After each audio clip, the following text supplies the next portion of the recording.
Hi guys, samahan nyo kaming alamin kung anong meron sa loob ng Quatogs. At tong Quatogs pala guys, dito yan sa may Lipa, Batangas.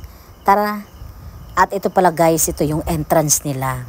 Ang entrance nila, paano to?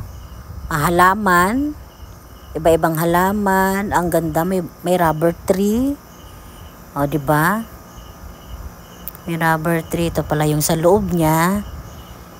At ito ang may mga upuan, may fern.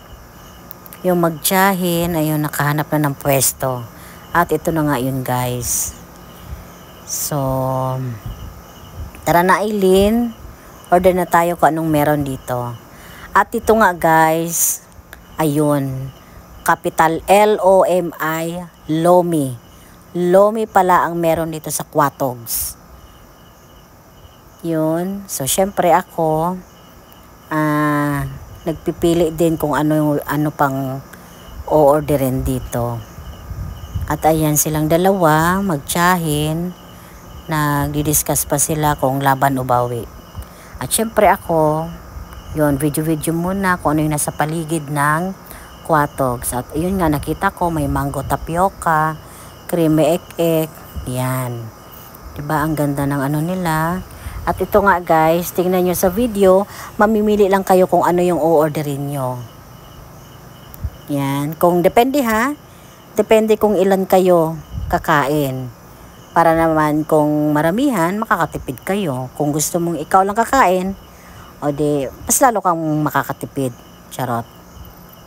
Ayan. So, ang tagal nilang mag-discuss. So, ano, at ito na nga guys, diba, nung punta natin dito, wala pang gaanong tao. Ayan o. At ito na nga yung order namin. Overload yung in-order namin.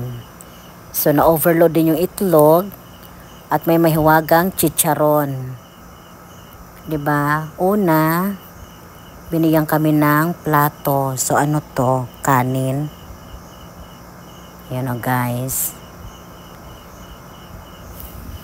At ito ay good for 3, pero kaya naman talaga ang good for 4 kung hindi ka naman ganun kalakas din kumain ng lomi.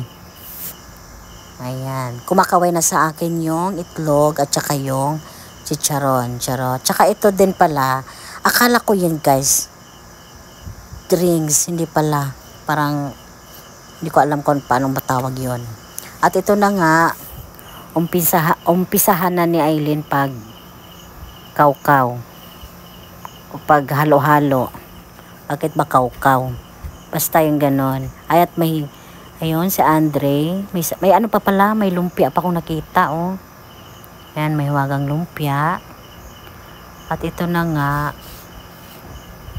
ang itsura ng lomi.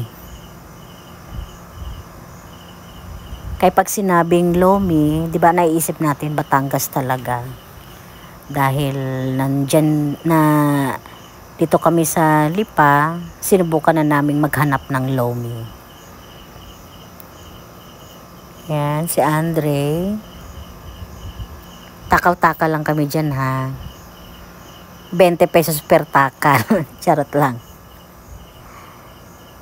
Yun. At first time din namin dito sa Quatogs.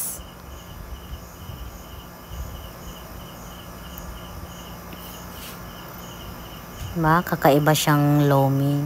At syempre, tikman din natin. Kuha tayo, 20 pesos per takal din. Para patas naman kaming tatlo.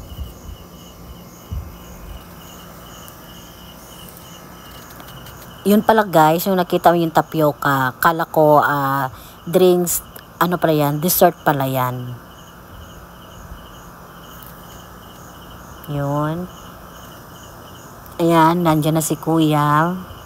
Meron pa kasi tayong isang order maliban sa lomi. Ayan. May pa-drinks.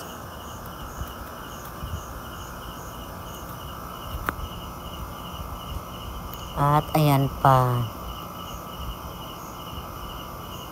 Ayan na si Aileen. Tumikim na siya. Unang tikim. Pangalawang tikim, charot lang, binilang no. Ayan na si Adi Boy.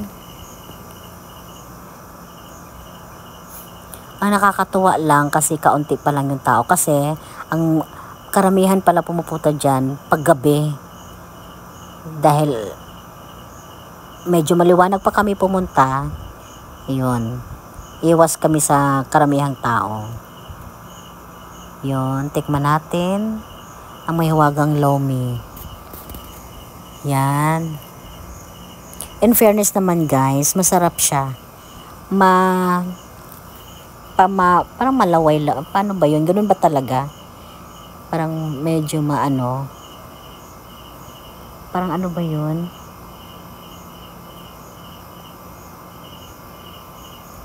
Basta ganun. Masarap naman siya guys. Yan. O diba? Simot yung kay Aileen. O dahil natuwa naman siya, busog na siya, siya daw yung panghuling sangre. Tama ba? Sangre. Bahala na kayo guys, Bisaya ako. Nga pala guys, thank you sa panonood. Goodbye guys, thank you uli. Si Aileen ang mahiwagang sangre ng Laguna. Charot.